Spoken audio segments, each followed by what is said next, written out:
அது கண்டிப்பா ஏற்றுக்கொள்ள முடியாது. பிரதானத்துவம் இந்த கூட்டத்துக்கு கூட்டப்பட்டது. ஏன் இவ்வளவு பெரிய ஒரு கன்ஃபியூஷன்? நான் ரொம்ப சிம்பிளான ஒரு பத்தி அவருக்கு வேற எந்த விதமான ரைட்ஸும் கிடையாது. வணக்கம். நேர்பட பேச நிகழ்ச்சிக்கு வரவேற்கிறோம்.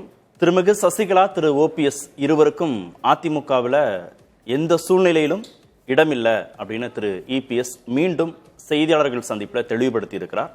அதே மாதிரி பாஜக பாமக கூட்டணி தொடர்பாக தேர்தல் நேரத்தில் முடிவெடுக்கப்படும் அப்படிங்கிறதையும் தெளிவுபடுத்தி இருக்கிறார். இதுதான் இன்றைய நேர்பட பேசுவின் பேசுபொருள். இபிஎஸ் போடும் அரசியல் கணக்கு என்ன அப்படிங்கிற தலைப்பில் பேச இருக்கிறோம். முன்னாள் நாடாளுமன்ற உறுப்பினர் திரு கே.சி. பழனிசாமி இணைந்திருக்கிறார். முன்னாள் சட்டமன்ற உறுப்பினர் கொங்கு இளைஞர் பேரவையின் திரு தனியரசு பங்கேற்றிருக்கிறார். வழக்கறிஞர் திரு அக்னீஸ்வரன் இணைந்திருக்கிறார். மூத்த பத்திரிகையாளர் திரு ஷியாம் பங்கேற்றிருக்கிறார். வணக்கம் விருந்தினர்கள் அனைவருக்கும். திரு ஷியாம், திருமிகு சசிகலா, திரு ஓபிஎஸ் இருவருமே டிடிவியோட சேர்த்து 3 பேருமே பாஜகவோடு கூட்டணி அல்லது பாஜக சார்பு நிலை அப்படின்ற நிலைப்பாட்டில் இருக்கிறவர்கள். இப்போ நிரந்தரமான தடை, மீண்டும் இவர்கள் மூவருக்கும் அதிமுகக்குள்ள இடம் இல்லை அப்படின்னு சொல்லக்கூடிய செய்தி, இபிஎஸ் சொல்லக்கூடிய செய்தி இந்த 3 பேருக்கு மட்டுமானதா இல்ல பாஜகவுக்கும் சேர்த்துதானா? எடப்பாடி பழனிசாமி அவர்கள் தொடர்ந்து சொல்லி வருவதுதான் இது. தேர்தல் நேரத்தில் கூட்டணி என்பதும் அது அனைவருக்கும் தெரிந்த விஷயம்தான். ஆனால் வாக்கரசியல் ஒரு சதுரங்கம் மாதிரி தான். நம்ம ரெகுலர் சதுரங்கத்துல 2 பேர் தான் ஆடுவாங்க. ஆனா வாக்கரசியல் சதுரங்கத்துல பல பேர் ஆடுவாங்க. அதான் அதோட சிக்கல். பலரும் பலவிதமாக காய்களை நகர்த்துவார்கள். இறுதியில் 2 அணி எந்த காய்களை எப்படி வெற்றிகரமாக சமாளிக்குதோ அதை வைத்து வெற்றி. அப்படி இருக்கும்போது இங்க ஒரே ஒரு நிலைப்பாடு தான், திமுக எதிர்ப்பு. திமுக எதிர்ப்பு வாக்குகளை ஒருங்கிணைக்க வேண்டும். அப்படி என்றால் அதுல போட்டி போடுறது உண்மையிலேயே பாரதிய ஜனதாவும் போட்டி போடுது. அண்ணாமலை அவர்கள் வருகைக்கு பிறகு பாரதிய ஜனதா தொடர்ந்து அந்த போட்டியில் இருக்கிறது. நேற்று முன்தினம் கூட தமிழிசை அவர்கள் பேசும்போது இலை உதிக்கிறதோ இல்லையோ, இலை உருவாகிறதோ இல்லையோ, சூரியன் உதிக்கிறதோ இல்லையோ, ஆனால் தாமரை மலர்ந்தே தீரும், இப்படிதான் அவங்க பேசுறாங்க தொடர்ந்து. தம்பி வா, தலைமை ஏற்கவான்னு அண்ணாமலைக்கு அழைப்பு வர, அதாவது அண்ணாவோட அழைப்பு. அது நாவலர் நெடுஞ்செழியனுக்கானது. நாவலர் நெடுஞ்செழியன் அரசியல்ல பெரிய வெற்றிகளை பெறவில்லை, அதையும் நம்ம இந்த இடத்துல குறிப்பிட்டாக வேண்டும். ஆனால் தமிழிசை அவர்கள் அப்படித்தான் அழைத்தார்கள். எனவே அண்ணாமலைக்கான பதவி நீடிப்பு என்பது உறுதி என்றுதான் நான் புரிந்து கொள்கிறேன் இதிலிருந்து. அப்படியான அண்ணாமலை பதவி நீடிப்பு உறுதி என்றால் தமிழ்நாடு பாரதிய ஜனதாவின் நிலைப்பாடு என்ன என்பதை நாம் இந்த சதுரங்க காய் நகர்த்தல்கள் மூலமாக புரிந்து கொள்ளலாம். இதற்கு முன்பு எப்படி காய் நகர்த்தல்கள் நடந்தன? பாரதிய ஜனதா எந்த கூட்டணி கட்சியும் நம்பி இருக்க வேண்டிய அவசியம் இல்லை. பாரதிய ஜனதாவை பொறுத்தவரையில் எதற்காக ஓரிரு சீட்டுகளுக்காக நம்ம பேரம் பேசுறோம்? தனித்து நின்று நமது வலிமையை பெருக்க வேண்டும். இதுதான் தொடர்ந்து அவர் சொல்லி வருவது. இன்று வரைக்கும் அதான் சொல்லி வர்றார். அடிக்கடி அதிமுக கூட்டணி வந்துவிடக்கூடாதோ என்கிற ஒரு நோக்கத்தோடு இப்பதான் நான் டிடிவி அண்ணனோட பேசிட்டு வந்தேன். ஓபிஎஸ் அவர்கள் எங்களுக்கு ரொம்ப மோஸ்ட் ட்ரஸ்டட் லீடர் என்று அதையும் தொடர்ந்து சொல்லி வருகிறார். அப்படி இருக்கும்போது ஓபிஎஸ், நீங்க ஆரம்பத்துல கேட்ட கேள்விதான், ஓபிஎஸ் அவர்களுக்கும் டிடிவி அவர்கள் தனி கட்சி என்றாலும் அந்த கட்சிக்கும் சசிகலா அவர்களுக்கும் இடமில்லை என்று சொன்னால் பாரதிய ஜனதாவுக்கும் இடமில்லை என்றுதான் நம்ம இதுல புரிந்து கொள்ள முடியும். இதுல சசிகலா, ஓபிஎஸ், டிடிவி அவங்க மூவருக்கும் இடமில்லை. ஆனா பாஜகவுடனான கூட்டணி குறித்து, பாமகவுடனான கூட்டணி குறித்து தேர்தல் நேரத்தில் முடிவுன்னு ஒரு செய்தியை சொல்றாரு. இந்த 3 பேரையும் அதிமுகக்குள்ள சேர்த்துக்கணும்னு நிர்பந்தம் தரலைன்னா பாஜக கூட்டணி குறித்து பரிசீலிக்கப்படுங்கிற செய்தி உள்ள மறைஞ்சிருக்கா? அப்படியான ஒரு மறைபொருள் இருக்கிறது. ஆனால் என்டிஏ என்கிற அமைப்பு தான் தொடர்ந்து பேசப்பட்டு வருகிறது. அமித்ஷா கூட போன முறை 2019 காலகட்ட தேர்தல்களில் அதை மீண்டும் மீண்டும் வலியுறுத்தினார். என்டிஏக்கு தான் எல்லாரும், அதிமுக என்பது தமிழ்நாட்டை பொறுத்த வரைக்கும் அது தலைமை தாங்களா, ஆனால் ஒட்டுமொத்தமாக பேனர் என்டிஏ தான். அப்படி என்றால் என்டிஏல இன்றைய தேதிக்கு யாரெல்லாம் அங்க வைக்கிறார்கள்னா கண்டிப்பாக ஓபிஎஸ் அவர்களும் திரு டிடி அவர்களும் அங்க வைக்கிறார்கள். சசிகலா அவர்கள் நிலைப்பாடு நமக்கு தெரியாது. ஒருவேளை கடைசி நேரத்துல எடப்பாடி பழனிசாமி அவர்கள் சமரசம் கூட செய்து கொள்ளலாம். ஏன்னா அவர்களை பொறுத்தவரையில் அவர்கள் மட்டும்தான் தேர்தலில் போட்டியிடுவதற்கு அவர்களுக்கு சீட்டு தர வேண்டியதில்லை. ஏதாவது ஒரு சீனியர் பொசிஷன் கொடுத்தா போதும், அது கௌரவமான பொசிஷனா இருந்தாலே போதும். அவர்களை பொறுத்தவரையில் அவர்கள் அதுக்கு சம்மதிப்பார்கள். ஆதரவுன்னு சசிகலா ஒரு நிலைப்பாடு எடுத்தாலே போதுமானதான இபிஎஸ்க்கும்? கண்டிப்பாக நீங்க சொல்றது ரொம்ப சரி. இபிஎஸ் ஆதரவுங்கிற நிலைப்பாடு அவர்கள் இப்படி சொல்லலாம். அதிமுக அது அம்மா வளர்த்த கட்சி, எம்ஜிஆர் அவர்கள் வளர்த்த கட்சி, இரட்டை இலை தோற்று விடக்கூடாது, இதே பிளேட் தான். திமுக தான் நமக்கு தோற்கடிக்கப்பட வேண்டிய ஒரே எதிரி, எனவே எனது ஆதரவை தருகிறேன் அப்படியே அவங்க சொல்லலாம். ஏன்னா 2021 காலகட்டத்தில் தேர்தலில் அவங்க பெங்களூர்ல இருந்து வெளியில வந்த உடனேயே போட்டி போட போறது இல்லைங்கிற முடிவு எடுத்தாங்க. அரசியலில் இருந்து ஒதுங்கி இருக்க போறங்கிற முடிவு எடுத்தாங்க. எனவே அதற்கும் ஒரு வாய்ப்பு இருக்கிறது. எடப்பாடி பழனிசாமி அவர்களை பொறுத்த வரைக்கும் கண்டிப்பாக டிடிவி கட்சிக்கு இடம் இல்லை, ஒன்று. திரு ஓபிஎஸ் அவர்களுக்கு இடம் இல்லை, இரண்டு. ஆனா இந்த 3 பேர்கிட்ட காற்ற அந்த கரார் தன்மையை அவரு பாஜக கூட்டணி தொடர்பான நிலைப்பாட்டில் அவர் காட்டல. கொள்கை வேறு, கூட்டணி வேறு, தேர்தல் நேரத்தில் முடிவுன்னு தள்ளி தான் போடுறாரு. பாஜகவுடனான கூட்டணி தொடர்பான கேள்விக்கு அதை இன்னும் தள்ளி போறாரு, எலெக்ஷன் நெருங்கட்டும் பார்த்துக்கலான்னு. ஆனா சசிகலா ஓபிஎஸ் டிடிவி நிலைப்பாடுங்கிறது ஏற்கனவே எடுத்த நிலைப்பாடு தானே, நாங்க தான் சொல்லிட்டோமே அப்படின்னு அவர் சொல்றாரு. ஆனா பாஜகவுடனான கூட்டணிக்கு அவங்க ஏற்கனவே தீர்மானம் போட்டாங்க, இப்போது இல்லை எப்போதும் கூட்டணி இல்லைன்னு சொன்னாங்க. அதை அப்படியே தெளிவுபடுத்தல அவர். நாங்க தான் ஏற்கனவே சொல்லிட்டோமே பாஜகவுடன் எப்போதும் கூட்டணி இல்லைன்னு சொல்லல அவர் தள்ளி போடுறாரு, எலெக்ஷன் டயத்துல பார்த்துக்கலான்றார். அப்போ 3 பேருக்கும் இடம் இல்லைங்கிறது உறுதி. அந்த நிர்பந்தத்தோடு பாஜக வரலைன்னா அவங்களோட கூட்டணி குறித்து பரிசீலிக்கப்படுங்கிறதையும் புரிஞ்சுக்கலாம் நாம. 3 பேரையும் கூட்டிட்டு வந்தா இடம் இல்லை, அப்படிதான் நீங்க சொல்ல வர்ற அந்த கோடு அதுதான். அப்படிதான். ஆனா தமிழ்நாட்டு அரசியல்ல வாக்கு வங்கி என்பது ஒரு திராவிட வாக்கு வங்கி, அதாவது தமிழ்நாட்டு நலன்கள், மாநில நலன், மொழி நலன், இப்படியாக ஒரு வாக்கு வங்கி, ஒரு தேசிய வாக்கு வங்கி. இது ரொம்ப காலமா அப்படிதான் இருக்கு. 67 எங்க காலகட்டத்தில இருந்து இதே தான். தேசிய வாக்கு வங்கினா அப்ப காங்கிரஸ், இப்ப பிஜேபியும் காங்கிரஸும் சேர்ந்து இப்படி எடுத்துக்கொள்ளணும். அப்படி எடுத்துக்கொண்டால் பாரதிய ஜனதா எதையெல்லாம் ரெப்ரசென்ட் பண்ணுது என்றால், உதாரணமாக நாளைக்கு +2 எக்ஸாம் முடிய போகுது. அதோட பிள்ளைகள் எல்லாம் உட்கார்ந்து நீட்டுக்கு தயார் பண்ணணும். மிகப்பெரிய கடினமான வேலை. அப்ப நீட்டு ஆதரவு, நீட்டு எதிர்ப்பு, இதுவும் இப்ப புதுசா இதுக்குள்ள வருது. இந்திய ஆதரவு, இந்திய எதிர்ப்பை தாண்டி இப்படி சின்ன சின்ன பிரச்சனைகளாக நிறைய இருக்கு. அப்போ திமுக அரசு அதிருப்தி இருக்கு, ஓட்டே போட முடியாதுங்க திமுகவுக்கு என்று நினைப்பவர்கள் கூட பாரதிய ஜனதாவுக்கு ஓட்டு போட்டால் இது இந்த தொல்லை நீடிக்கும் அப்படி நினைப்பாங்க. ஒன்று. பாரதிய ஜனதாவோட அதிமுக இருந்தா அது பாரதிய ஜனதாவுக்கு எதிர்ப்பு என்னவோ அது அதிமுகவுக்கு பிரதிபலிக்குங்கிறது. ரெண்டு. இது கள அரசியல்வாதியான இபிஎஸ்க்கு தெரியாததே கிடையாது, கண்டிப்பா தெரியும். ஆனாலும் ஏன் இப்படி ஈரட்டாக சொல்லிக் கொண்டே போகிறார் என்றால் அவருக்கே உரித்தான பல பிரச்சனைகள், அது இயல்பா அந்த பிரச்சனைகள் வரத்தான் செய்யும். டாஸ்மாக்ல நீங்க இன்னைக்கு ஆங்கில பத்திரிகையில செய்திங்க, எம்டி பாட்டில் கிவ்ஸ் கிக் அப்படிங்கறத செய்தியோட தலைப்பு. என்னன்னா, எம்டி பாட்டில் ஒரு பாட்டில் 6 ரூபாய்க்கு தொடர்ந்து இன்வாய்ஸ் பண்றாங்க. இது ஈடியோட தகவல் அவங்க சொல்றாங்க. எம்டி பாட்டிலுக்கு 6 ரூபாய் சார்ஜ் பண்றாங்க. ஆனா எம்டி பாட்டில் ரீசைக்கிள் பண்ணி தான் லிக்கர் ஃபில் அப் பண்றாங்க. இப்போ ரீசைக்கிள்டு பாட்டிலோட விலை 2 ரூபா தான். அப்போ எப்படி 6 ரூபான்னு இன்வாய்ஸ் பண்ண முடியும்? ஸோ 1000 கோடியில முக்காவாசி எம்டி பாட்டில் தான். Empty bottle gives a kick அப்படின்னு பெரிய ஆங்கில பத்திரிகைங்க அது செய்தி போட்டிருக்கு. அதை நம்ம எடுத்து தான் ஆகணும். அப்போ திரு ஸ்டாலின் அவர்கள் எந்த ஓட்டு வங்கியை ஒருங்கிணைக்கிறார் என்றால், தமிழ்நாட்டில் எதெல்லாம் தமிழ்நாட்டுக்கு எதிராக இருக்கிறதோ அதெல்லாம் வட இந்திய அரசியல் கட்சிகள் பிரதிபலிக்கின்றன. அதாவது காங்கிரஸும் சேர்த்து என்பதை மறந்து விட வேண்டாம். இன்றைய தேதிக்கு டீலிமிட்டேஷன் எங்க இருந்து வருது? காங்கிரஸ் கட்சி காலத்துல இருந்து வருது. 62ல நாங்க இருக்கும்போது ஸ்கூல் டேஸ்ல 41 சீட்டுங்க எம்பி சீட்டு. 66ல திடீர்னு அது 2 சீட்டு நம்ம குறைஞ்சது, தமிழ்நாட்டுக்கு 39 ஆச்சு.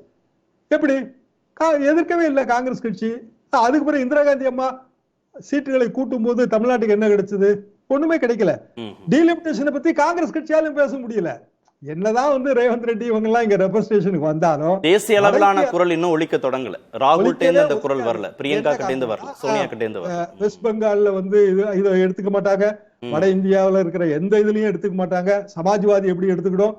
எனவே இது எல்லாமே தென்னிந்தியா ஓரியன்ட். தென்னிந்தியானா ஸ்டாலின் என்ன இந்தியா ஆந்திராவிலேயே போட்டி போட போறாரு, தமிழ்நாடு ஓட்டு வங்கி தான் அவருக்கு கணக்கு. அப்ப தொடர்ந்து இதைத்தான் பில்டப் பண்ணிட்டு போறாங்க. அவங்களும் அதே மாதிரியான ஒரு ஸ்டாண்ட் தான் எடுக்கிறாங்க. இப்ப டாஸ்மாக், இப்ப இந்த செந்தில் பாலாஜி இன்னைக்கு கம்ப்ளீட்டா சுப்ரீம் கோர்ட் அகேன்ஸ்டா சொல்லுது. 10 நாள் தான் உங்களுக்குன்னு சொல்லுது. திடீர்னு செந்தில் பாலாஜி ராஜினாமா செய்ய வேண்டிய நிர்பந்தம் ஏற்பட்டாலும் ஆச்சரியப்படுறதுக்கு இல்ல. இதெல்லாம் திமுக அரசுக்கான வாக்கரசியல்ல பின்னடைவாக மாறும். இது எல்லாத்தையும் கணக்கு போட்டு தாங்க இந்த பல பேர் ஆடுற சதுரங்கம் நடந்துகிட்டே இருக்கு. திரு தனியரசு, பாஜக ஒருங்கிணைந்த அதிமுகவை தான் விரும்புது, கூட்டணி வச்சுக்கிட்டா கூட அதை தான் விரும்புது அப்படின்னா இவ்வளவு நாள் விவாதங்கள்ல நம்ம பேசணும். ஆனா திரு இபிஎஸ் உடைய செய்தியாளர் சந்திப்புல ஒருங்கிணைந்த அதிமுகங்கிற பேச்சுக்கே இடமில்லை. ஆனா பாஜக கூட்டணி குறித்து அவர் ஒரு இன்னும் இறுதியான முடிவை அவர் சொல்லல, தேர்தல் நேரத்துல பாத்துக்கலான்னு தான் சொல்றாரு. இந்த 3 பேரும் கட்சிக்குள்ள போறதுங்கிறது எந்த நிலையிலும் சாத்தியம் இல்லைங்கிறதா அவருடைய செய்தியாளர் சந்திப்புல இருந்து புரிஞ்சுக்க வேண்டியதா இருக்கு. அதாவது இப்ப அண்ணா திராவிட முன்னேற்ற கழகத்தினுடைய நிரந்தர பொதுச் செயலாளர் எடப்பாடி அப்படிங்கிற முழக்கத்தை இப்ப எஞ்சி இருக்கிற அல்லது எடப்பாடியோடு இருக்கிற பெரும்பாலானவர் அந்த முழக்கத்தை வைக்கிறாங்க. அதுல ரசித்து அதை ஏற்று அதை உறுதி என்று அதை மகிழ்ற இடத்துல தான் இப்ப எடப்பாடி இருக்கிறதுனால இவங்க 3 பேரும் சமநிலத்துல ஒரு போட்டியாளரா இருந்து ஏற்கனவே தன்னுடைய தலைமைக்கு சவாலாக இருந்தவர்களை ரொம்ப கவனமா நூதனமா அவர்களை திட்டமிட்டு வெளியேற்றி பலகீனப்படுத்தி விட்டு இப்ப நம்ம ஒரு வலிமையான இடத்துல இருக்கிறோம். மீண்டும் அப்படி ஒரு சிக்கலை கட்சிக்குள் அவர்களை அனுமதித்து தேர்தல் வெற்றிக்காக கட்சியின் நலனுக்காக அவர்களை உள்ளே அனுமதித்தால் தன்னுடைய தனித்த இந்த உச்ச தலைமைக்கு ஆபத்து வந்து விடும் அல்லது அதுல ஒரு சிக்கல் இருக்கலாம், எப்பொழுதும் அது ஒரு சவாலா இருக்கலாங்கிறதுனால அதை தவிர்க்க முயற்சிக்கிறார். அதாவது கட்சியினுடைய நலனை மீறி வாக்கு அல்லது தேர்தல் அரசியலில் வெற்றி பெற்று கட்சி அதிகாரத்துக்கு வருகிற அந்த நோக்கத்தை மீறி தான் அண்ணா திராவிட முன்னேற்ற கழகத்தினுடைய நிரந்தர பொதுச் செயலாளராக இருக்க வேண்டும் என்கின்ற இடத்துல எடப்பாடி ரொம்ப இதை பாதுகாப்பா பராமரிக்கணும்னு விரும்புகிறார். ஆகவே டிடிவி ஓபிஎஸ் சின்னமா குறித்து அது அவர்களை இணைப்பதில்லைங்கிற உறுதியான முடிவை நேற்று அறிவிச்சிருக்கிறதுல மீண்டும் எல்லாத்துக்கும் ஒரு அதிர்ச்சி தான். ஏன்னா நீங்க எஞ்சி ஓபிஎஸும் சசிகலாவும் டிடிவியும் அதிமுகக்குள்ள வர்றதுல அவங்க 3 பேருக்கும் தனிப்பட்ட லாபம் மட்டும்தானா, அதிமுகவுக்கும் லாபம் தானா? அதுதானே அப்படிதான் நான் சொன்னேன். அதாவது கட்சியின் நலன் கருதி கட்சியின் வெற்றி அல்லது கட்சி ஆட்சிக்கு வர வேண்டும் என்கின்ற அப்படி வர வேண்டும் என்றால் அவர்கள் 3 பேர் உள்ள வரணும். ஆனால் எடப்பாடி என்ன நினைக்கிறாருன்னா அந்த கட்சி ஆட்சிக்கு வர வேண்டும், கட்சி வலிமை பெற வேண்டியது இல்லையாரும் கூட தான் அந்த கட்சிக்கு தோற்றாலும் அதிமுகவுக்கு பொதுச் செயலாளர் என்கின்ற அந்தஸ்தையே பராமரித்தால் போதும் என்கின்ற முடிவில் உறுதியாக இருக்கிறதா தான் நம்ம நேற்று சந்திப்புல பார்த்தோம். ஏன்னா இப்ப செங்கோட்டையன் என்ன ஒரு முழக்கத்தை வச்சாங்க, அல்லது பல பேர் இந்த பேச்சுவார்த்தை திரைமறைவில் நடக்கிறது. விரைவில் அதிமுக அதாவது இப்ப சின்னமா டிடிவி ஓபிஎஸ் இவங்க எல்லாம் வந்து இணைவதற்கான வாய்ப்பு இருக்கிற மாதிரியான ஒரு தோற்றத்தை நீண்ட காலமா திரைமறைவுல களத்துல இந்த செய்தி பரப்பப்பட்டே வந்துச்சு.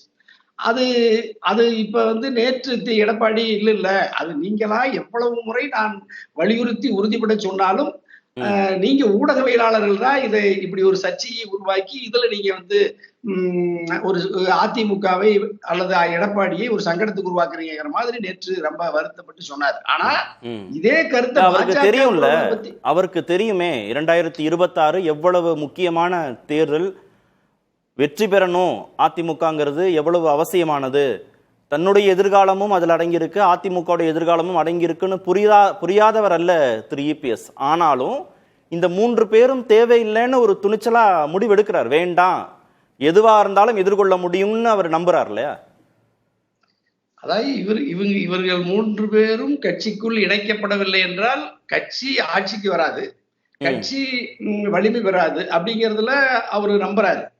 ஆனா தன்னுடைய பதவிக்கு அதுல சிக்கல் வருங்கிற ஒரு அச்சத்தின் அடிப்படையில அவர்கள் இல்லாவிட்டாலும் இந்த பதவி தராது கட்சி பதவியே போதும் என்று கருதுகிறார் எடப்பாடி. ஆனா ஒரு இடத்துல இப்ப நீங்க இந்த 3 பேரை கட்சிக்குள் இணைப்பது குறித்த கருத்து சிந்தனையே இல்லை, இது மாயை அப்படின்னு சொல்லிட்டாரு, கற்பனையானது, நீங்க யூகத்தின் அடிப்படையில தொடர்ந்து என்ன சங்கடப்படுத்துறீங்கன்னு சொல்லிட்டு இன்னொரு இடத்துல என்ன சொல்றாரு பாருங்க. இதே கருத்தை நீங்க எத்தனை முறைதான் நான் சொல்லுவது, பாஜகவோடு 2024 இல்லை, 26 இல்லை, 29 வரைக்கும் இல்லைன்னு சொன்ன எடப்பாடி அப்படியே நேர் மாறா இப்ப எந்த எடப்பாடி எடுத்துக்கொண்ட முடிவிலிருந்து உறுதியாக இருப்பார், பெரிய ராஜதந்திரி சாணக்கியர் ரொம்ப மாவீரன் எல்லாம் எடப்பாடியை ஆதரிக்கிற அக்னி சொல்லையாவெல்லாம் தொடர்ந்து வலியுறுத்துவாங்க.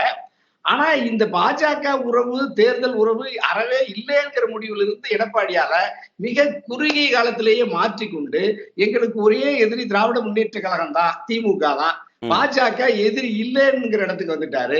தேர்தல் உறவு இருக்கா இல்லையா அப்படின்னு கேட்டா அது கடைசி நேரத்துல நாங்க அப்படி வருவோம். அதாவது கொள்கை வேறு தேர்தல் உறவு வேறுனா இன்னைக்கு ரொம்ப விளக்கம். பாஜகவுக்கு இபிஎஸ் பயப்படுறாரு அப்படின்னு ஒரு வாதத்துக்கு நீங்க சொல்ற வாதத்தின் அடிப்படையில பார்த்தோம்னா ஒருங்கிணைந்த அதிமுக தான் பாஜகவுடைய விருப்பம். அந்த ஒருங்கிணைந்த அதிமுகவுக்கு இபிஎஸ் ஒத்துக்கொள்ளனா அவர் தலைமையை கூட மாற்றுவதற்கான சூழல்லாம் இருக்கும் அப்படின்லாம் கூட பேசப்பட்டது. இரட்டலை முடக்கப்படும், இல்லை இந்த 3 பேர்ல யாராவது ஒருத்தர் தலைவராக வருவார், திரு செங்கோட்டையன் தலைவராக வருவார்லாம் கடந்த வாரங்கள்ல பேசப்பட்டது. இவ்வளவு தெரிந்த பிறகும் கூட என்ன ஆனாலும் பரவாயில்ல அப்படின்ற இடத்துல தான் அவர் உறுதியா நிற்கிறார், நிலைப்பாடோட இருக்கிறார். பாஜக கூட்டணி குறித்து தேர்தல் நேர உறவுன்னு அவர் சொல்றாரு. ஆனா பாஜகவுக்கு நீங்க சொல்ற மாதிரி பயப்படுற மாதிரி தெரியலையே. இல்லையா இப்ப பாஜக ரொம்ப கவனமா ஒரு 24 மணி நேரம், அதாவது 24 மணி நேரத்துல இந்த கட்சியை ஒன்றுபடுத்திட முடியும். அந்த கட்சிக்கு யார் பொதுச் செயலாளராக வர வேண்டும் என்று இந்த ஸ்கிரீன்ல இருக்கிற இந்த 5 பேரை தவிர கூட இன்னும் ஒரு கண்ணுக்கு தெரியாத ஒருத்தர் கூட ஆக்க முடியும் பாஜக விரும்பினால். ஆனா பாஜக என்ன நினைக்குதுன்னா, அதாவது இந்த வலிமையற்ற நிலையில் இருக்கக்கூடிய இந்த ஆளுமைகளுக்குள்ள ஒரு போட்டியை போல செயற்கையான ஒரு தோற்றத்தை உருவாக்கி இவர்கள் இந்த நிலையையே பராமரிக்க வேண்டும் என்று கருதுகிறார்கள். இதுல இன்னும் கூடுதலா ஒருபடி மேல போய் பாஜக என்ன செய்யுதுன்னா, எடப்பாடியில் இருக்கிற எஞ்சி இருக்கிற இந்த வலிமையை கூட, பலகீனமான இந்த வலிமையை கூட இன்னும் பலகீனப்படுத்துவதற்கு அவரோடு அருகாமையில் இருந்து வலதுகரமாக இருந்து மேற்கு மண்டலத்தின் உச்ச தலைவராக இருக்கிற செங்கோட்டையிலே எடப்பாடிக்கு எதிராக திருப்பி எடப்பாடியை மிக இலகுவா அவர் கடந்து ஓரளவு இந்த மேற்கு மண்டலத்தில் இருக்கிற ஒரு பெரும்பான்மை சமூக ஆதரவு என்கின்ற நிலையில் இருந்த எடப்பாடிக்கு இப்ப செங்கோட்டையின் வழியாகவும் ஒரு த்ரெட், ஒரு பலகீனத்தை தர்றாங்க. அப்ப ஏற்கனவே செங்கோட்டையினுடைய அதிருப்திக்கு பாஜக காரணம், ஓபிஎஸ் உடைய அதிருப்திக்கு பாஜக காரணம், சசிகலா அதிருப்திக்கு பாஜக காரணம், டிடிவி அதிருப்திக்கு பாஜக காரணம்னு எல்லாத்துக்கும் பாஜக தான் காரணம்னு எப்படி சொல்ல முடியும்? இப்ப இதுல யாரையா பலன் அடைறா? அவங்கதானே பலன் அடைறாங்க. இப்ப அவங்க பாஜகவுடைய விருப்பம் இல்லாம இவர்கள் ஏன் இவர்களுக்குள்ள தனித்து இயங்க வேண்டிய அவசியமே இல்லை. இப்ப இவர்கள் விரும்பினாலும் பாஜக விடாது. இப்படி இவர்களே இப்ப சின்னமாவோ டிடிவியோ ஓபிஎஸோ செங்கோட்டையனோ இருந்துக்கட்டும்னு சொன்னா கூட பாஜக விடாதுன்றீங்களா? உறுதியா அதுதான் இப்ப பாஜகவுடைய அனுமதி இல்லாம ஒரு அணுவும் அதிமுகவில் அசையாது. ஒருத்தர் கூட வீட்டு விட்டு கிளம்பவே மாட்டாங்க. அங்க மேல கேட்டுட்டு தான் இவர்கள் யாரோடு யார் பேச வேண்டும், இணைய வேண்டுமா, பிரிய வேண்டுமா, அல்லது இன்னொரு பிரிவை கூட யாராவது உருவாக்கணுமா, நாளைக்கு எஸ்பி வேலுப்படி எடப்பாடிக்கு எதிராக பேச வைக்கணும்னா அங்கிருந்து ஒரு போன் பண்ணி சொன்னா ஒரு பிரஸ் மீட் கொடுத்துருவாரு. அல்லது வேற ஏதாவது தென் மாவட்டத்தில இருந்து ஒருத்தர் பேசணும்னா பேசுறாங்க. அந்த மொத்த கட்சியும் அதிமுக முழு கட்டுப்பாட்டும் பாஜக கையில இருக்கு. இன்னும் சொல்ல போனா சாதாரண நம்முடைய அண்ணாமலை கட்டுப்பாட்டிலேயே இருக்கு. அப்ப நீங்க அண்ணாமலை எப்படி இப்ப என்ன சொன்னார் அன்னைக்கு எடப்பாடி சொன்ன உடனே தேர்தல் உறவுல திமுகவை தவிர எங்களுக்கு எந்த எதிர்ப்பையும் இல்லைன்னு சொன்ன உடனே அண்ணாமலைட்ட கேட்டா, நோட்டாவுக்கு கீழே இருக்கிற தீண்டத்தகவர்கள் சொன்னவர்கள் எல்லாம் இப்பொழுது எங்களிடம் கூட்டணி அமைப்பதற்கு தவம் கிடக்கிறார்கள்னு அதிமுகவை எடப்பாடி தான் சொல்லிட்டு அப்புறம் நான் பேரை சொல்லலன்னு சொல்லிட்டாரு. அப்படின்னா எந்த அளவுக்கு அண்ணாமலையும் பாஜகவும் இந்த அதிமுக எடப்பாடி எல்லாம் எங்களிடம் இப்பொழுது கூட்டணி அமைத்துக் கொள்வதற்கு தவம் இருக்கிறார்கள் என்கிற அளவுக்கு இன்னும் ஒரு மிகப்பெரிய மமதையில பாஜகவினுடைய மாநில தலைவர் அண்ணாமலை இருக்கிற அளவுக்கு தான் பாஜக அதிமுக பலகீனப்பட்டு கிடக்கு.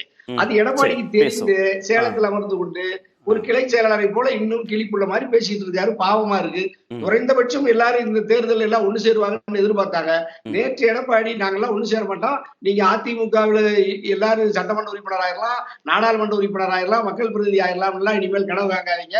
அது கிட்டத்தட்ட என்கிட்ட சொன்னாங்க ஒருத்தர் முக்கியமானவர் நேற்று முதலக்காரர் சொல்றாரு, அது நம்ம சொல்றதுக்கே வெளியே இதுதான் இருக்கு. அதாவது தேமுதிக மாதிரி மதிமுக மாதிரி 2026 மேல அதிமுக ஆயிரும்னு சர்வசாதாரணமா மிகப்பெரிய முக்கியமான ஆள் சொல்றாரு. எனக்கே பாவமா இருக்கு.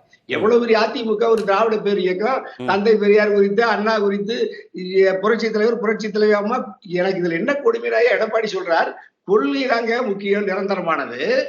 20% அளவுக்கு வாக்கு வங்கி வச்சிருக்கக்கூடிய ஒரு கட்சி ஒரே தேர்தல்ல 2% குறைவாக தேமுதிக இணையாக வந்துருமா? வாக்கு சதவீதத்தோட வந்துருமா?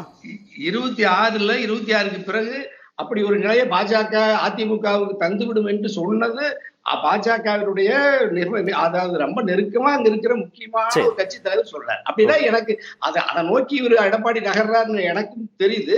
நான் எடப்பாடி திருந்துவாருன்னு நினைச்சேன், திருந்துற மாதிரி தெரியலையா. இது மிகப்பெரிய ஒரு அதிமுக என்கிற மாபெரும் திராவிட பேர் இயக்கத்தை புரட்சி தலைவி அம்மா உயிரை தந்து உருவாக்கி கட்டி காத்த மகத்தான மக்கள் பேர் இயக்கத்தை திட்டமிட்டு எடப்பாடி சிதைக்கிறார். இதுல எடப்பாடியினுடைய இந்த சம்பவத்தை 2 கோடி அண்ணா தொண்டர்கள் ஏற்கக்கூடாது. விரைந்து நடவடிக்கை எடுத்து எடப்பாடியை திருத்த வேண்டும். இல்லாவிட்டால் அது மன்னிக்க முடியாத பெரும் குற்றத்தை எடப்பாடி எதிர்கால வரலாற்றில் ஏற்க வேண்டியது இருக்கு. இவ்வளவு உறுதியாக சசிகலா, டிடிவி, ஓபிஎஸ் கட்சிக்குள்ள கொண்டு வரக்கூடாதுன்ற நிலைப்பாட்டுல ரொம்ப உறுதியாக இருக்கார். ஆனா பாஜக கூட்டணி தொடர்பான கேள்விக்கு கொள்கை வேறு, கூட்டணி வேறுன்னு இருக்கிறார். பாமக தொடர்பான கேள்விக்கும் மாநிலங்களவை உறுப்பினர் பொறுப்பு தொடர்பான கேள்விக்கும் தேர்தல் நேரத்தில் பரிசீலிக்கப்படும் அப்படிங்கிறார். பாமக என்டிஏவோட வந்தாலும் சரி, வரலேனாலும் சரி, அதிமுகக்குள்ள பாமகவை கொண்டு வந்தால் கூட்டணி பலப்பெற்றோம், இந்த ஒருங்கிணைந்த அதிமுக குறித்தோ பாஜக குறித்தோ பெருமளவு கவலைப்பட வேண்டியது இல்லைங்கிறது திரு இபிஎஸ் நிலைப்பாடா இருக்கா? நேற்றைய செய்தியாளர் சந்திப்புல அப்படி புரிஞ்சுக்கணும். நம்ம அப்படியே கொஞ்ச நாளைக்கு முன்னாடி போய் பார்த்தோம்னா பாருங்க, எடப்பாடி பழனிசாமி எவ்வளவு தைரியமானவர். மோடிக்கு பக்கத்துல நின்று கூட்டணின்னு அறிவிச்சதுக்கு அப்புறம் பாஜகவோடு கூட்டணி இல்லைன்னு அறிவிச்சிட்டாரு அப்படின்னு இதே மாதிரி பேசணும். எவ்வளவு வீரன் சூரன் தைரியமான ஆளு பார்த்தீங்களா அப்படின்னு. எடப்பாடி பழனிசாமியே அந்த நிலைப்பாடுகளில் தொடர்ந்து இப்ப மட்டும் இல்லை 26லையும் கூட்டணி கிடையாது என்று தான் இருந்தார். அந்த நிலைப்பாடு இன்றைக்கு அவர் உறுதியாக அதில் இருக்கிறாரா? திமுகவை எதிர்க்கணும், திமுகவை வீழ்த்தணும் அப்படின்னு அந்த ஒற்றை புள்ளிக்காக யாரை வீழ்த்துறதுக்கு அதெல்லாம் தெரியாதா? அன்றைக்கு அந்த முடிவு எடுக்கிற பொழுதும் தெரியும் இல்ல, யாரை வீழ்த்தணும், தமிழ்நாட்டு அரசியல் களம் என்ன என்பது தெரியும் இல்லையா? இல்ல, அவருக்கு சாய்ஸஸ் இருந்துச்சு இல்லையா? அப்ப நீங்க பாஜக இல்லாத பாமக, தேமுதிக உள்ளிட்ட கட்சிகளை கொண்டு வந்து ஒரு கூட்டணி அமைச்சிடலாமோ அப்படின்னு அவர் நம்பிக்கையோட இருந்திருக்கலாம். இல்ல திரு விஜய கட்சிக்குள்ள கொண்டு வந்து நீங்க சொல்ல வர்றது அதுல பாஜக இல்லாம அவரால் திமுகவை வீழ்த்த முடியாதுன்னு அந்த ஃபெயிலியரை அக்செப்ட் பண்ணிக்கிட்டார். அப்படியா அவர்கள் தேவை என்பதை உணர்ந்து கொண்டார் அப்படி எடுத்துக்கலாம். ஒன்று, இதே மாதிரி ஒரு உறுதிப்பாட்டை அண்ணாமலை கிட்ட காமிச்சார். அண்ணாமலை வந்து எங்க தலைவர்களை எல்லாம் அவமானப்படுத்திட்டாரு, அசிங்கப்படுத்திட்டாரு. அண்ணாமலையை மாத்தல அப்படின்னா அது வெளிப்படையா அறிவிக்கலினாலும் கூட கூட்டணி முறிவுக்கு அண்ணாமலை தான் காரணம். தீர்மானம் அப்படிதான் போட வச்சாங்க. ஆனா நேற்று திருச்சியில நடந்த கூட்டத்துல தமிழிசை சொல்றாங்க, தம்பி வா தலைமையேற்க வா அப்படின்னு சொல்லி அண்ணாமலைக்கு சொல்றாங்க. நயினார் வந்து எம்ஜிஆருக்கு பிறகு வந்து மக்கள் வெள்ளம் அண்ணாமலைக்கு திரளுது, இவன் கொடுக்குற பில்டப் எல்லாம் பார்த்தா அண்ணாமலை தான் மீண்டும் தலைவராக தொடர்வார்னு. அப்ப அந்த நிலைப்பாடு எடப்பாடி பழனிசாமி முதல்ல எடுத்த நிலைப்பாட்டுக்கு இன்றைய நிலைப்பாட்டுக்கும் பாருங்க, அதுல எந்த மாறுதல்கள் வந்து ஏற்பட்டது. அதனால எடப்பாடி பழனிசாமி அவர்களை பொறுத்தவரை இந்த முரண்பாடுகள் வந்து திமுகவுக்கும் காங்கிரசுக்கும் இல்லையா? இந்த முரண்பாடுகள் திமுகவோடு கூட்டணியில் இருக்கக்கூடிய மற்ற கட்சிகளுக்கு நம்ம பேசிட்டு இருக்கிறது எடப்பாடி பழனிசாமி என்கிற தனி மனிதரை பத்தி, அதிமுக என்கிற மாபெரும் இயக்கத்தை பத்தி இல்ல. எடப்பாடி பழனிசாமி அப்படிங்கிறவருடைய குண நலன்கள், அவர் கடந்த காலத்தில் எடுத்த முடிவுகள், கடந்த காலத்தில் அவர் பொது வெளியில் தெரிவித்த கருத்துக்கள், திமுகங்கிறதும் அப்போதைய திமுக தலைவர் எடுத்த முடிவா தானே இருக்கும். அந்த கருத்துக்கள்ல இருந்து தன்னுடைய இதற்கு முன் தான் எடுத்த முடிவுகள் கருத்துக்கள்ல இருந்து அதைத்தான் சொல்ல வர. அந்த முடிவுகள்ல வந்து அவர் வந்து இன்றைக்கு எந்த அளவுக்கு பின்வாங்கி இருக்கிறார் என்பது கிட்டத்தட்ட பாரதிய ஜனதா கட்சி அவர்களது கட்டுப்பாட்டுக்குள்ள இப்ப கொண்டு வந்துட்டாங்க. அவர் அவுட் ஆஃப் பவுண்டரியில இருந்தாரு, இப்ப கட்டுப்பாட்டுக்குள்ள வந்து கொண்டு வந்துட்டாங்க. எடப்பாடி பழனிசாமி அவர்களுக்கு வந்து இன்றைக்கு சசிகலா சேர்றாங்களா, ஓபிஎஸ் சேர்றாங்களா, ஒன்றுபட்ட அதிமுக இதெல்லாம் இல்லை. அவருக்கு பாதரேஷன், அவர் முதலமைச்சர் வேட்பாளராக முன்னிறுத்தப்படுவாராம். இப்ப நீங்க கேட்டீங்க இல்லையா, ஏன் தேர்தல் காலத்துல பாத்துக்கலாம் தள்ளி போடுறாரு கூட்டணியை அப்படிங்கிறது. இன்னும் அவருக்கு உள்ள எந்த அளவுக்கு நம்மால பாரதிய ஜனதா கட்சியை நம்ப முடியும்? ஏன்னா அவர்களுக்கு பாஜகலையும் அவர் மோடிக்கு அருகில நின்றுட்டு கூட்டணி இல்லைன்னு அறிவிச்சிட்டு வந்தவர் தானே. அப்ப அதே இத பாஜக திருப்பி ரிவர்ஸ்லையும் காட்டலாம்ல. இந்த கூட்டணி இதெல்லாத்தையும் கொண்டு வந்துட்டு கடைசி நேரத்துல என்டிஏ ஆட்சி அமைக்கும், கூட்டணி ஆட்சி அமைக்கும், முதலமைச்சர் வேற ஒருத்தர் இருப்பார் அப்படின்னு பின்னாடி நாம முடிவு பண்ணிக்கலாம் என்றாலே எடப்பாடி பழனிசாமி அவுட். அவருக்கான அந்த வாய்ப்புகள் வந்து சரிக்கிறது. அப்ப அவருக்கு வந்து இன்றைக்கு தன்னுடைய நிலையை தக்க வைத்துக் கொள்ளுகிற அந்த குழப்பம் தான் அதிகமா இருக்குது. இதற்கு முன்பு பார்த்ததை போல நேற்று அவர் சொல்றாரு இல்லையா, எந்த காலத்திலையும் கிடையாது, அதெல்லாம் நான் பெருசா வந்து எடுத்துக்கல. இப்ப அவருடைய நிலை அந்த பீக்கில் இருந்து இறங்கிக்கிட்டே வந்துகிட்டு இருக்கு. இப்ப பாஜகவுடனான கூட்டணிங்கிறதும் அவருக்கு நெருக்கடி, பாஜகவுடனான கூட்டணி இல்லைங்கிறதும் இபிஎஸ்க்கு நெருக்கடி. அப்படியான சூழல் அது இல்ல. அப்படி இல்ல, அவர் கூட்டணி இல்லைன்னு இனிமேல் அவர் சொல்ல முடியாதுங்க. கும்கி எல்லாம் சுத்தி வளைச்சு நிக்கிறாங்க அவரை. அவர் அந்த அதான் சொன்ன அழகான வார்த்தையில சொன்ன, அவர் அந்த கட்டுப்பாட்டுக்குள்ள வந்துட்டாருன்னு சொன்னேன். இனி கூட்டணி வேணுமா வேணாமான்ற நிலைப்பாட இபிஎஸ் எடுக்க முடியாது. இல்ல, அதான் வேணுங்கிறது வந்துட்டார் பொது வெளியில். அவர் இதற்கு மேல என்னங்க உணர்த்த முடியும்? ஆமா நான் பாஜகவோட கூட்டணி போறேங்கிறத ஒன்றுக்கு பல முறை சமீப நாட்கள்ல இந்த 1 மாத காலங்கள்ல பல சமிக்கைகள் மூலமாக அவர் வெளிப்படுத்திட்டார். ஒரே ஒரு நொடி மட்டும் திரு ஷியாம், பாஜக மிரட்டுச்சு, பாஜக வந்து இபிஎஸ் கட்டுக்குள் கொண்டு வந்துருச்சு, கூட்டணி தொடர்பான நிலைப்பாடை இனிமே இபிஎஸ் எடுக்க முடியாது, அது பாஜகவுடைய முடிவாக அது மாறிடுச்சு திரு தனியரசு, திரு கேசிபி போன்றவர்கள் மிரட்டுச்சுன்னு சொல்லல, ரெண்டு பேரும் சேர்த்து சொல்றாங்கன்னு நான் சொல்ல. திரு தனியரசு சொன்னார். இதுல பாமக, தேமுதிக உள்ளிட்ட கட்சிகளோடு ஒரு கூட்டணி, இல்ல திரு விஜயோடு ஒரு கூட்டணி, இல்ல இவங்க எல்லோரையும் உள்ளடக்கிய ஒரு கூட்டணி, அதாவது ஒருங்கிணைந்த அதிமுகவும் இல்ல, அதே சமயத்துல பாஜகவும் இல்லைன்ற ஒரு நிலைப்பாடை உருவாக்கிட முடியும்னு திரு இபிஎஸ் நம்பிக்கையோட இருந்து அதுல ஒரு குறிப்பிடத்தகுந்த முன்னேற்றங்கள், சமிஞ்சைகள், முன்னெடுப்புகள் நடக்காத நிலையில பாஜக கூட்டணி அப்படின்ற இடத்துக்கு திரு இபிஎஸ் நகர்ந்திருக்கிறாருன்னு புரிஞ்சுக்கணுமா, இல்ல பாஜகவுடைய அழுத்தம் தான் இதுல பிரதான காரணமா இருக்கா? பாரதிய ஜனதாவோட கூட்டணின்னு அவர் உறுதியா சொல்லலைங்க, இதுவரைக்கும் சொல்லல, சொல்லவும் மாட்டாரு. சிம்பிள் ரீசன் என்ன அப்படின்னா, அதற்கான எதிர்ப்பு ஓட்டை பத்தி அவருக்கு தெரியும்ல. தமிழ்நாட்டை பொறுத்த வரைக்கும் பாரதிய ஜனதா எதிர்ப்பு ஓட்டுங்கிறது குறைந்தபட்சம் 85% இருக்கும். அது பாஜக அணிக்குள்ள நீங்க போயிட்டீங்கனாலே அந்த 85% ஓட்டுல பெரும்பகுதி வந்து திமுக எடுத்துரும், போயிடும். விஜய்க்கு கொஞ்சம் போகலாம், சீமானுக்கு கொஞ்சம் போகலாம், பெரும்பாலும் வந்து அது திமுகவுக்கு போய் சேர்ந்துரும். அதனாலதான் திமுக அந்த நிலைப்பாட்டிலே தானே போறாங்க. திமுகவை பொறுத்த வரைக்கும் அவங்க நிலைப்பாடு என்ன, அதிமுக எதிர்ப்பு ஓட்டு அது வரும். ஆனா பாரதிய ஜனதா எதிர்ப்பு ஓட்டு அது ரொம்ப முக்கியமானதுன்னு அவங்க நினைக்கிறாங்க. இல்லைன்னா ஒரு தேசிய அளவிலான பிரச்சனைகள் எல்லாம் மாநில சட்டமன்ற தேர்தலில் எதிரொலிக்கவே கூடாது. ஆமா, ஆனா எடுத்துட்டே போறாங்க, அதான் தொடர்ந்து எடுத்துக்கிட்டே போறாங்க. இல்லைங்க, திராவிட வெர்சஸ் இந்துத்துவான்ற சித்தாந்தமும் மத்திய அரசு வெர்சஸ் மாநில அரசுங்கிறதா தேர்தல் பிரச்சனையாகவே மாறிடுச்சு. அப்படிதான் 26 அணுகப்பட போகுது. அதிமுக கிட்ட, ஜெயலலிதா கிட்ட இருந்த சாஃப்ட் இந்துத்துவ ஓட்டுல ஒரு பகுதி பிஜேபிக்கு போயிருச்சு, இன்னொரு பகுதி சசிகலா மாட்டா இருக்கு. நீங்க தொடர்ந்து அவங்களோட விஷுவல்ஸ் எதனாலும் பாருங்க, அவங்ககிட்ட இருக்கு. ஆனா அவங்க வந்து வாக்கு அரசியலுக்கு வரல, டைரக்டா வரல. அப்ப கடைசி நேரத்துல நீங்க சொன்ன ஆரம்பத்தில் சொன்ன மாதிரி ஒரு அறிக்கை வெளியிட்டாலே அந்த ஓட்டு அதிமுகவுக்கு வந்துடும். அதிமுக பாரதிய ஜனதா கூட்டணிக்கு கடைசி கட்டமாக தான் அது சம்மதிக்குங்கிறதா என்னோட கருத்து. திமுக தலைமையில ஒரு கூட்டணி, அது அந்த திராவிட கொள்கைகளை முன்னால வச்சு அண்ணா அவர்கள் அந்த மாநில சுயாட்சி அந்த கொள்கைகள், இன்றைக்கும் அந்த மாநில உரிமைகள் திராவிட கொள்கைகள், அதை முன்னிறுத்தி திமுக தன்னுடைய அணியை கட்டமைச்சிருச்சு. இதுவரைக்கும் பாரதிய ஜனதா கட்சி கிட்ட இல்லாம இருந்தது, அவர்கள் மீது இருக்கிற அந்த விமர்சனங்களுக்கு எதிர் தாக்குதல்கள் பெரிய அளவில் பாஜக தரப்பிலிருந்து கொடுக்கப்படலை. இப்ப சமீப நாட்கள்ல, அதை மோடி அவர்கள் 3வது முறையாக பிரதமராக வந்ததற்கு பிறகு சமீப நாட்கள்ல பார்த்தீங்கன்னா அந்த இந்துத்துவ சித்தாந்தங்கள் வந்து சப்ஸ்டான்ஷியேட் பண்றாங்க. அது வந்து சரிதான் என்று அதை வந்து சப்ஸ்டான்ஷியேட் பண்ணி அவர்கள் வந்து கொண்டு வர்றாங்க. இப்ப 2 அணி கண்ணுக்கு தெரியுது. என்டிஏல பாஜக இதுல ஒரு கூட்டணி, திமுக இதுல ஒரு கூட்டணி.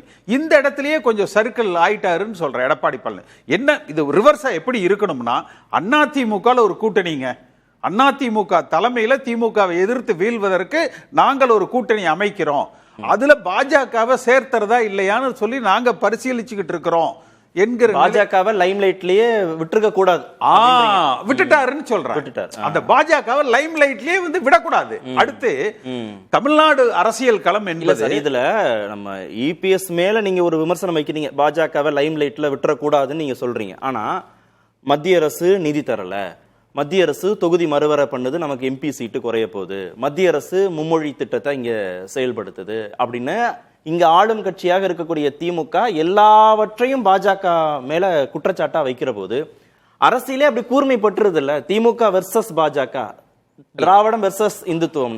இதுல இபிஎஸ் ஓட ரோல் என்னவா இங்க இருந்திருக்க முடியும்? ஒண்ணு பாஜக எதிர்ப்பதான் தீவிரப்படுத்த சொல்ல, அதாவது பாஜக எதிர்ப்பை தீவிரப்படுத்தி இருக்கலாம். அதாவது 83ல புரட்சி தலைவர் எம்ஜிஆர் அவர்கள் அன்றைய மத்திய அரசாங்கத்துக்கு எதிராக கர்நாடகால வச்சு ஒரு தென் மாநில முதலமைச்சர்கள் கூட்டத்தை வந்து கூட்டினாங்க. அந்த சர்க்காரியா தலைமையில வந்து ஒரு குழு அமைக்கப்பட்டது. கலைஞரும் அதை வரவேற்றார். அப்ப புரட்சி தலைவர் எம்ஜிஆர் காலத்திலிருந்து கலைஞர் 15ஆம் தேதி ஒரு போராட்டம்னு அறிவிப்பார், எம்ஜிஆர் வந்து அதை 10ஆம் தேதியே நடத்திடுவார். அப்ப திமுக எடுக்கிற முடிவுகளை நம்மளும் எடுத்துடக்கூடாது என்பது அல்ல, அவர்களை விட மிக வேகமாக திராவிட சித்தாந்தங்களில் நாம் முன்னேறி செல்ல வேண்டும். பாஜகவுடைய எதிர்ப்பை இன்னும் அதிகப்படுத்தி, அதுதான் நான் சொல்ல. அதாவது இந்த ரெண்டுலயுமே திசை தெரியாத இடத்துல நிக்குது. தேர்தல் களம் என்பது சித்தாந்த அரசியல் களத்துல அதிமுகவுக்கு அந்த ஸ்பேஸ் வந்து குறைஞ்சிருச்சு. அதாவது திமுக திராவிட சித்தாந்தத்திலையும் பாஜக இந்துத்துவ சித்தாந்தத்திலையும் போகையில என்ன சித்தாந்தம்னே தெரியாம திமுகவை விமர்சிச்சா பாஜகவுக்கு அது அனுகூலம், பாஜகவை விமர்சிச்சா திமுகவுக்கு அனுகூலம். தன்னுடைய ஐடியாலஜியும் தனக்கான அந்த பொலிட்டிக்கல் ஸ்பேஸையுமே இழக்கிற ஒரு நிலையை இன்றைக்கு எடப்பாடி பழனிசாமி கொண்டு வந்துட்டார். திரு அக்னீஸ்வரன், இதை தகர்க்கணும். முதல்ல பேசுவோம், அடுத்த சுற்றுல இதுல இருந்து பேசுவோம். திரு அக்னீஸ்வரன், திமுகவை ஆட்சி பொறுப்புல இருந்து அகற்றணும், திமுக தான் எங்களுடைய முதன்மையான எதிரி அப்படின்னா, அதற்கு இதுவரைக்கும் பாஜகவுடன் கூட்டணியே இல்லைன்னு சொன்ன நிலையில கூட கொள்கை வேறு கூட்டணி வேறு தேர்தல் நேரத்தில் பார்க்கலாம் அப்படின்ற ஒரு கிட்டத்தட்ட ஒரு சமரச நிலைக்கு வந்திருக்கக்கூடிய திரு இபிஎஸ் இந்த ஒருங்கிணைப்பு அதிமுகங்கிற இடத்துல மட்டும் ஏன் ரொம்ப உறுதியாக நிற்கிறார்? 3 பேரும் வேணான்றதுல ஏன் இவ்வளவு திடமாக இருக்கிறார்? அதாவது கலைஞர் கருணாநிதி அவர்களும் அம்மையார் ஜெயலலிதா அவர்களும் இருந்திருந்தால் தமிழ்நாட்டில் இத்தனை கட்சியே முதல்ல இருந்திருக்காது. ஆனால் இன்னைக்கு இவங்க சொல்றது திராவிட சித்தாந்தமா இந்துத்துவ சித்தாந்தமா? இந்துத்துவ சித்தாந்தம்ன்ற இவங்களா ஒன்று உருவாக்கி கொண்டு வர்றாங்களே ஒழிய அது தமிழ்நாட்டில் நடைமுறைக்கு சாத்தியம் இல்லை. ஒரு சித்தாந்தம்ங்கிறது வந்து ஒருவரை சிரித்து வைத்து பார்க்க வேண்டும், அள வைத்து அல்ல. காசு கொடுக்காம என்னதான் பண்ணாலும் நீ கதறு நாங்கள் தரமாட்டோம், அதுக்கு ஒரு சித்தாந்தமே தேவையில்லை. ஆகவே தமிழ்நாட்டில் இந்துத்துவ சித்தாந்தம் என்பது இயற்கையாகவே உலகத்திலே இந்துக்கள் கோயில் அதிகமாக இருக்கக்கூடிய இடம் தமிழ்நாடு. ஆனா இங்கு இந்துத்துவா வெற்றி பெறாது. அதை மட்டும் நான் சொல்லி நிப்பாட்டிக்கிறேன். சரி, அப்ப அந்த வெற்றியை யார் அறுவடை பண்ண போறா? திமுக தானே அறுவடை பண்ண போகுது. அதுதானே அவர் சொல்றாரு. அது அதிமுகவோ இபிஎஸ்ஓ அறுவடை பண்ணக்கூடிய இடத்துல நகரல இன்னும் அந்த ஸ்பேஸை விட்டுட்டாருன்னு தானே அவர் சொல்றாரு. அவர் சார் தங்கள் கருத்துக்களை சொல்லலாம். ஆனா மரியாதைக்குரிய தராசு சியாம் சார் சொன்னாங்க மோஸ்ட் ட்ரஸ்டட் லீடர் அப்படின்னாங்க. யாருக்கு எப்போ லீடர் ஆனாங்க? உங்களோடு சேர்ந்தால் அது நம்பிக்கையான லீடர், உங்களோடு சேரவில்லை என்றால் இல்லையா? ஜெயலலிதாவுக்காக இருந்த இந்த சாஃப்ட் ஹிந்துத்துவ வாக்குகள் இன்னமும் சசிகலாவிட்ட இருக்குன்னு சார் சொன்னார். எப்படி அந்த 1% சொல்றாங்களே, எப்படி, என்ன ஆதாரம்?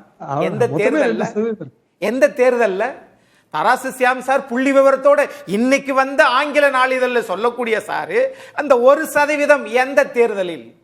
உள்ளாட்சியில, சட்டமன்றத்தில், நாடாளுமன்றத்தில்.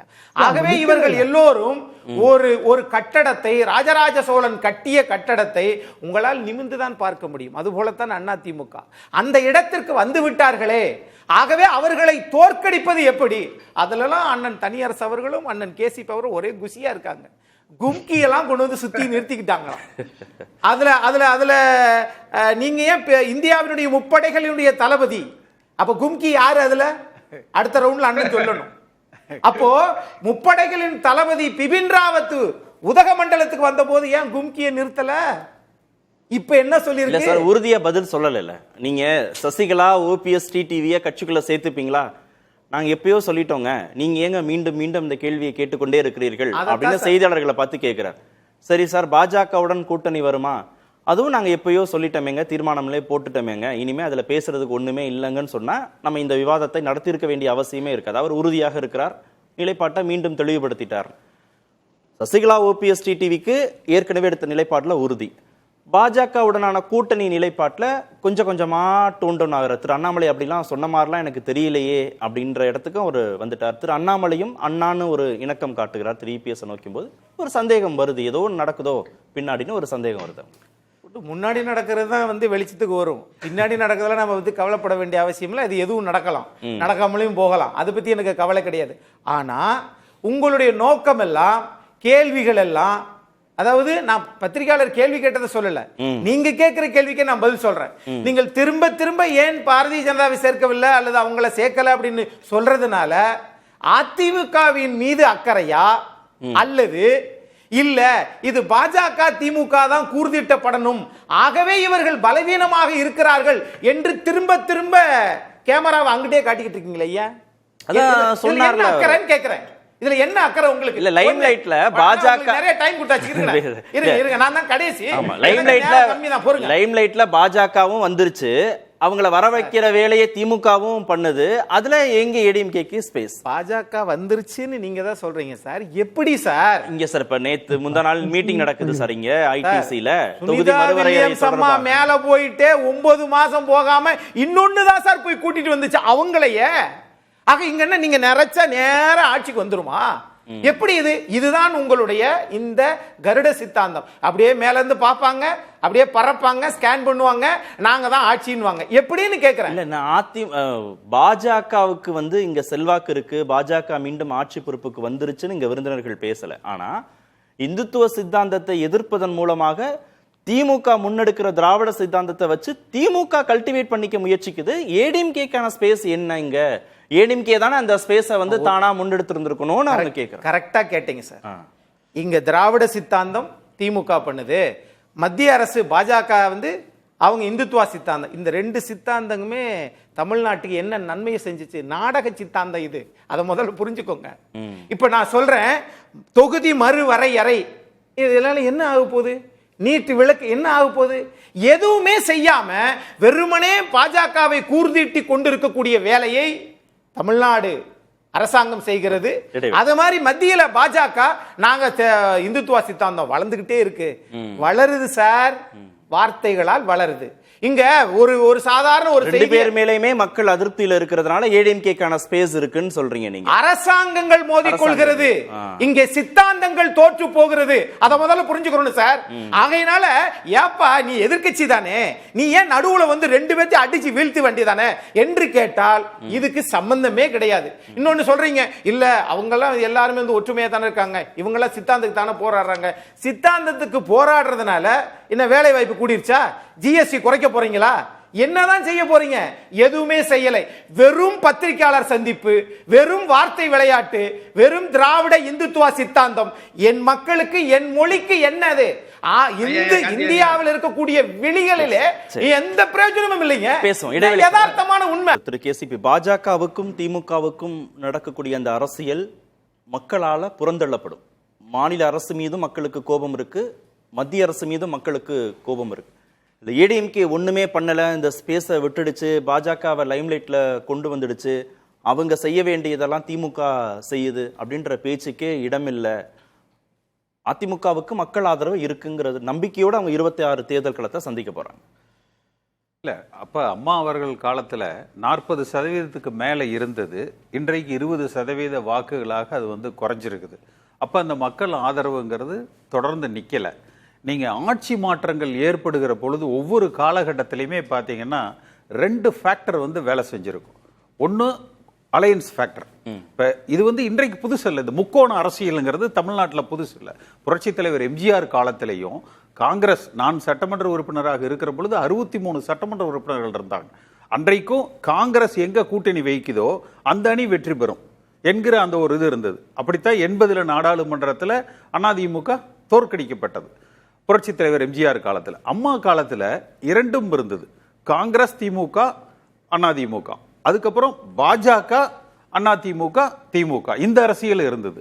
ஆனால் ஜெயலலிதா அம்மா என்ன பண்ணாங்க, ஒரு கால கடைசியில் 2014க்கு பிறகு நீங்க 2 பேர் வேணாலும் சேர்ந்து நில்லுங்க, இல்ல தனித்தனியா நில்லுங்க, அதை தோற்கடிக்கிற வல்லமை அதிமுக இருக்கு என்று நிறுத்தினாங்க. அப்ப அந்த வாக்கு வங்கியை திராவிடம் என்பதுல, திராவிட சித்தாந்தங்கள்ல திமுகவை விட, கலைஞரை விட முதன்மையா நிறுத்தினாங்க. இந்துத்துவான்னு எடுத்துக்கிட்டீங்கன்னா, இப்ப நீங்க சொன்னீங்க இந்த சாஃப்ட் இந்துத்துவா அதிமுகங்கிறது, நான் தான் உங்களுக்கு ஒரு டிபேட்ல அந்த இது கொடுத்த டைட்டில் சொன்னேன் நான். அப்ப ஜெயலலிதா அம்மா காலத்துல அந்த சாஃப்ட் இந்துத்துவா என்பதை முன்னிறுத்தி பாஜகவுக்கு போற வாக்குகளும் அவர்கள் இருக்கிற வரை அதிமுகவுக்கு வந்து வந்தது. இப்ப இந்திய எதிர்ப்பு போராட்டத்தை எடுத்துக்கங்க. அந்த காலத்துல காங்கிரஸ் ஆட்சியை இழந்து திராவிட கட்சிகள் ஆட்சியை பிடித்ததற்கு காரணம் அந்த அரசாங்கத்தில் நடந்த குறைபாடுகளா, இல்ல அன்றைக்கு நடந்த இந்திய எதிர்ப்பு போராட்டமா? அப்ப சித்தாந்தம் வென்றதா, அரசாங்கத்தினுடைய குறைபாடுகள் வந்து வென்றதா? அதே போல கலைஞர் காலத்துல அதிமுக, புரட்சி தலைவர் எம்ஜிஆர் 77 ஆட்சி அமைத்த பொழுது அதே திராவிட சித்தாந்தத்தை கையில எடுத்து திராவிடத்தை அவர் முன்னிறுத்தினார். ஆனால் அந்த திராவிடம் என்பது அன்றைய திமுக கலைஞரால் சரியாக அது வழிநடத்தப்படவில்லை, தான் உண்மையான திராவிடம் என்று நிற்கிற பொழுது காங்கிரசுடைய வாக்கு வங்கி, அன்றைக்கு காமராஜரோடு இருந்த அந்த வாக்கு வங்கி புரட்சி தலைவர் எம்ஜிஆருக்கு பின்னாலே அணிவகுத்து நின்றது. சித்தாந்தமும் வேணும், கூட்டணியும் வேணும். அப்ப அந்த இடத்துல புரட்சி தலைவர் எம்ஜிஆர் வெற்றி பெற்றார். அப்ப இன்றைக்கு திமுகவையும் நாம் எதிர்த்து வெல்ல வேண்டும், பாஜகவையும் நாம் எதிர்த்து வெல்ல வேண்டும். அவர்கள் களமாடி கொள்ளட்டும், நாங்கள் அமைதியாக சேலத்துல உட்கார்ந்து காமெடி பண்ணிக்கிட்டு இருப்போம் என்றால் அது அரசியல் அல்ல. அப்ப இந்த இருவரையும் வீழ்த்தி நாம் வெற்றி பெறணும். இல்ல குறைந்தபட்சம் நம்முடைய தலைமையில் பாஜக கூட்டணிக்கு வர இருக்கிறது, நீங்க அவர்களை சேர்த்த வேண்டுமா வேண்டாமா? நீங்க மும்முனை போட்டி இங்க இருக்கு, ட்ரைபோலார் பாலிடிக்ஸ் இங்க இருக்கு. பாஜகவையும் ஒரு அக்கவுண்டா எடுத்துக்கிட்டா தானே நீங்க பாஜகவையும் எதிர்க்கணும், திமுகவையும் எதிர்க்கணும்னு நினைக்கிறீங்க. ரக்னீஸ்வரன் சொல்றது இங்க இருதுருவ அரசியல் தான், பைபோலார் பாலிடிக்ஸ் தான். திமுக அதிமுக தான். அப்ப பாஜக எதிர்ப்புங்கிறது தேவையற்ற ஒன்றாக அதிமுக கருது. அது சென்ற நாடாளுமன்ற தேர்தலையே பாஜக அதை உணர்த்திருச்சு. மத்தியில் அவர்களுக்கு இருக்கிற ஆளுகிற அந்த பலத்தால பாட்டாளி மக்கள் கட்சியை பொறுத்த வரைக்கும் அவர்கள் கட்டுப்பாட்டுல அவர்களோடு கூட்டணியை அவர்கள் அமைது. முந்தைய நாள் இரவு அதிமுக கூட்டணினாங்க, ஆனால் அடுத்த நாள் அவர்கள் பாஜக கூட்டணியில இருந்தாங்க.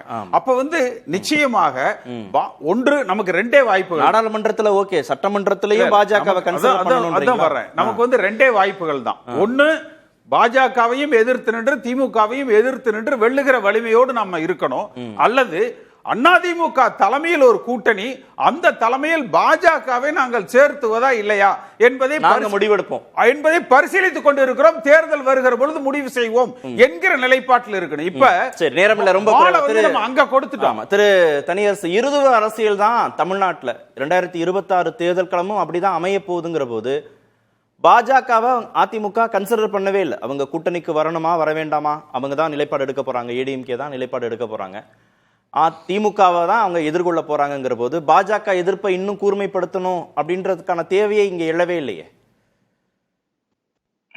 அல்ல அந்த அளவுக்கு இப்ப பாஜக இங்க விவாதத்தில் இல்ல, ஒரு பொருட்டே இல்ல, அது தகுதியற்ற நிலையில் இருக்கிறது என்று எடப்பாடி விரும்பினால் அதிமுக அந்த முடிவில் இருந்து, அந்த தகுதியோடு இருந்து எடப்பாடி இதை அணுகினால் நம்ம இதை பாராட்டுவோம். ஆனா பாஜக விவாதிப்பதற்கே தகுதியற்ற இடத்தில், பலகீனமான இடத்தில் இருக்கிறது என்று எடப்பாடி எங்கே சொன்னார்? அதை விட நீங்க எடப்பாடிக்காக எங்க அக்னி சொல்றாரு பாருங்க, இந்துத்துவ சித்தாந்தத்துக்கும் திராவிட சித்தாந்தத்திற்கு என்ன வேறுபாடு, திராவிட சித்தாந்தத்தால் தமிழ்நாட்டில் என்ன மாறுதல் நடந்து விட்டது அப்படின்னு சொல்றாருன்னா எடப்பாடியினுடைய இந்த கருத்து அப்படியே எப்படி திருச்சி வராரு பாருங்க. அரசாங்கம் சொன்னேன், இந்த திராவிட இப்படி புரிஞ்சுக்கலாம். அரசாங்கம் சொன்ன சார், அவர் சொன்னது அரசாங்கம், மாநில அரசாங்கம் இந்த சித்தாந்தத்தை நீங்க விளையாடுறாங்க, மக்களுக்கு பயனில்லை. நீங்க சொன்னது திருச்சி வராரு பாருங்க. இல்ல நீங்க சொன்னது இப்படி திமுகவுடைய திராவிட சித்தாந்தத்தால், தனியரசனுடைய வேலை இல்ல திமுகவுடைய திராவிட சித்தாந்தத்தால் பயனில்லை நீங்க சொன்னதா புரிஞ்சுக்கலாமா? ரெண்டு பேரும் போலி சண்டை. சரி, அதனால் மக்களுக்கு என்ன பயன்னா, திராவிட சித்தாந்தத்தினால பயன் இல்லையா, திமுகவுடைய திராவிட சித்தாந்தத்தினால பயன் இல்லைன்றீங்களா? தொகுதி மறுவரையறை சொல்றாங்கல்ல, மத்திய அரசு மக்கள் தொகை கணக்கெடுப்பு எடுக்குமா? சரி, அவங்க தான் எடுக்கல. இங்க தெலுங்கானா எடுத்துச்சே, பீகார் எடுத்துச்சே, நம்மை விட பின்தங்கிய மாநிலம். நீங்க அதாவது ஜாதிவாரி கணக்கெடுப்பாவது எடுக்கிறீங்களா? ஆக ரெண்டும் எடுக்க மாட்டோம். ஆனா தொகுதி வரையறை தான் 15 நாளா ஓடிக்கிட்டு இருக்கு. இல்ல இப்ப என்ன நிலைப்பாடு, தொகுதி மறுவரையில என்ன நிலைப்பாடு அதிமுகவுக்கு? குறைக்க கூடாது. அதைத்தான் திரு டி ஜெயக்குமார் அவர்கள் தெளிவா சொன்னாங்களே. சரி, மும்மொழியில சார் இருமொழி கொள்கை தான் சார் அதிமுக கொள்கை.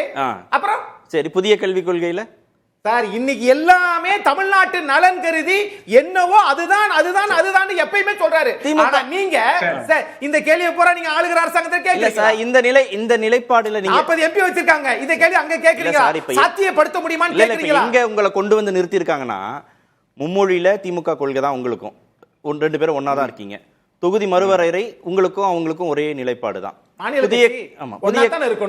புதிய கல்விக் கொள்கையில திமுகவுக்கு உங்களுக்கு அவங்க கூர்மைப்படுத்தி எதிர்ப்பை கல்டிவேட் பண்ணிடுறாங்க, நீங்க பண்ண மாட்டேன்றீங்கன்னு தானே சொல்றாங்க. வேற எந்த விமர்சனமும் வைக்கல. அரசாங்கத்துல மாண்புமிகு முதலமைச்சர் மு.க. ஸ்டாலின் அவர்கள் கூர்மைப்படுத்துவார், அதனால் பயன் இல்லை, பலனும் இல்லை. ஆனால் முன்னாள் முதலமைச்சரை பார்த்து ஏன் கூர்மைப்படுத்தப்படவில்லை என்றால் இந்த கேள்வி எம்ஜிஆர் உதாரணம் சொன்னார்ல, எம்ஜிஆர் உதாரணம் சொன்னார்ல சார், அது நீங்க கொடுத்த பேட்டியில நேத்து சம சார் நீங்களும் கொடுத்த பேட்டியில படிச்சுட்டு சொல்றார் சார். இன்னைக்கு நடப்பு அரசியல் 2025 அது என்ன சாத்தியக்கூறு? சரி, ஓகே. சாத்தியக்கூறு உண்டா? அரசாங்கம் செய்யுதா செய்யலையா? இதான் நான் கேக்குறேன். சரி, ஒரே ஒரு நிமிஷம். அவரோட மோசமா உளர ஆரம்பிச்சிட்டாரு இவரு.